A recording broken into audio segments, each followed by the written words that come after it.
Shalom, jumpa lagi dengan saya di Klavus Sukacita. Mari kita berdoa sebelum mendengarkan firman Tuhan. Kita berdoa. Terima kasih Tuhan, kami siap mendengarkan firman-Mu. Roh Kudus tolong kami, tuntun kami, bersuaralah bagi kami Tuhan. Karena kami rindu mendengarkan suara-Mu. Amin. Bagian firman Tuhan, Mika pasal 7 ayatnya yang ke-10, demikian bunyi firman Tuhan. Musuhku akan melihatnya dan dengan malu ia akan menutupi mukanya. Dia yang berkata kepadaku, di mana Tuhan Allahmu? Mataku akan memandangi dia. Sekarang ia diinjak-injak seperti lumpur di jalan. Demikian jauh pembacaan firman Tuhan. Pemirsa Klavus yang diberkati oleh Tuhan, tidak ada masalah yang tidak dapat diselesaikan di dalam Tuhan. Semua masalah dapat diselesaikan di dalam Tuhan. Ketika saudara dan saya ada di dalam masalah dan persoalan, ketika kita ada dalam tekanan-tekanan hidup, janganlah pernah kita menjadi lemah. Ingat, iblis boleh memakai segala upaya untuk membuat saudara dan saya jauh dari Tuhan. Tapi di dalam tetapi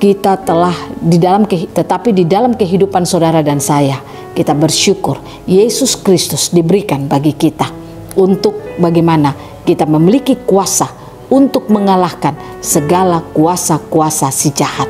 Nah, oleh karena itu mari kita belajar lewat bagian kebenaran firman Tuhan. Seperti apa dikatakan oleh Nabi Mika, musuhku akan melihatnya dan dengan malu ia akan menutupi mukanya. Dia yang berkata kepadaku, di mana Tuhan Allahmu? Mataku akan memandangi dia. Sekarang ia diinjak-injak seperti lumpur di jalan. Musuh itu tidak ada apa-apanya saudara, kalau saudara terus membangun hidup saudara di dalam Tuhan. Kalau engkau hidup menjadi orang Kristen yang percaya sungguh kepada Tuhan. Percaya sungguh ini bukan berarti saudara berkata saya percaya Tuhan, tidak sekedar perkataan, tapi bagaimana hidup saudara mengalami Tuhan yang luar biasa di dalam hidupmu. Engkau melihat karya Tuhan yang hebat dalam hidupmu. Engkau dapat mengalami apa yang Tuhan sudah kerjakan dalam hidup saudara. Itulah yang membuat sehingga musuh-musuhmu dengan mudah akan engkau kalahkan. Ingat, Yesus Kristus diberikan bagi saudara dan saya. Itu berarti kita punya pengharapan untuk kita mengalami kehidupan yang lebih baik yang diberikan Tuhan bagi kita. Janji-janji Tuhan itu akan kita alami dalam hidup kita. Seperti apa kata firman Tuhan di dalam Kolose pasal 1 ayat 27, Christ in me, the hope of glory. Kristus di dalamku adalah pengharapan akan kemuliaan. Jadi, jangan pernah lemah dengan situasi dan keadaan. Jangan pernah engkau berputus asa. Ingat, Tuhan merancang kita.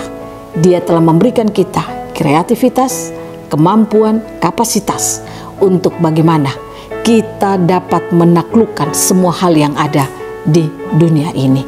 Nah, oleh karena itu, pemirsa Klavus yang diberkati Tuhan, sekali lagi saya ingin katakan kepada saudara, bangun hidup saudara sungguh-sungguh dengan Tuhan. Pastikan engkau mengenal Tuhan, engkau mengenal karyanya, untuk apa Yesus lahir di dunia, untuk apa Yesus diberikan bagi kita. Nah, itu yang harus kita bangun dalam hidup kita. Lewat peristiwa yang dilakukan Yesus, kematiannya, bahkan kebangkitannya, dia naik duduk di surga. Itu membuat hidup saudara dan saya telah mengalami kehidupan yang luar biasa. Biarlah Tuhan Yesus menolong kita, memberikan saudara dan saya tetap punya pengharapan di tengah tantangan hidup kita.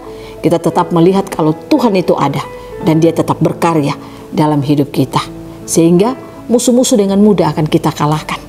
Musuh-musuh dengan mudah akan kita taklukkan. Tuhan Yesus memberikan kekuatan bagi saudara dan saya, dan dia akan terus menolong kita. Amin. Mari kita berdoa.